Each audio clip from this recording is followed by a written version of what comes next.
রাধে রাধে বন্ধুরা, কেমন আছো তোমরা সবাই? আশা করছি সবাই ভালো আছো। তো আজকের মিনি ব্লগটা আমি এখান থেকে শুরু করছি।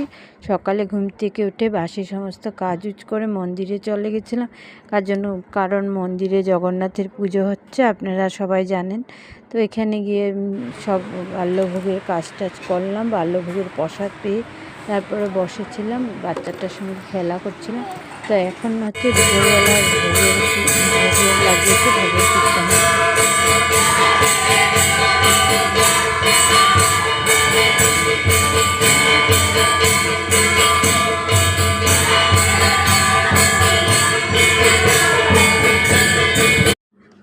ভোগ লাগানো হয়ে যাওয়ার পর সব ভক্তবৃন্দরা প্রসাদ পেল, সেটা আমি ভিডিও করিনি। তো তারপর এখানে সব রুম পরিষ্কার করা হয়েছিল। এখানে ভান্ডারার রুম, এটার বাসনও মাজা হয়েছে। তারপর রুমগুলো পরিষ্কার করছে একটা আন্টি আর একটা বোন। তো আমিও ওদের সাথে একটু করে দিলাম হাতে হাতে হেল্প। তো এখানে সবাই আনন্দ ফুর্তি হয়, মন্দিরে অনেক আনন্দ ফুর্তি হয়। এই জগন্নাথের উৎসবে আমরা সবাই আনন্দ ফুর্তি করে এই উৎসবটাকে পালন করি।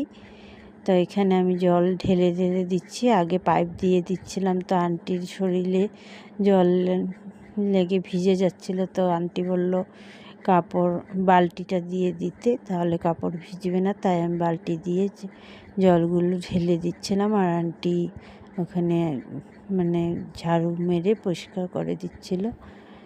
তো তারপর আমি ঘরে চলে আসি।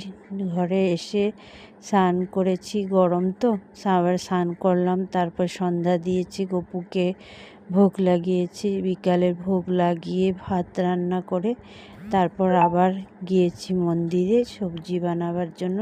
কালকের জন্য সবজি বানিয়ে রেখা হয়েছে, অনেক সবজি। তো এত সবজি যদি আগের দিন না বানিয়ে রাখা হয়, বানিয়ে কেটে রাখানো হয়, তাহলে হয় না।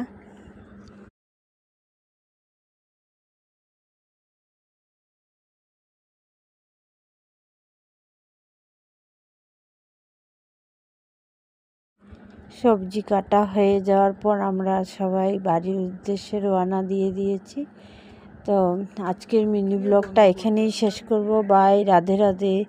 আবার পরের দিন দেখা হবে আপনাদের সঙ্গে। ততক্ষণ সবাই সুস্থ থাকুন, ভালো থাকুন, সাবধান।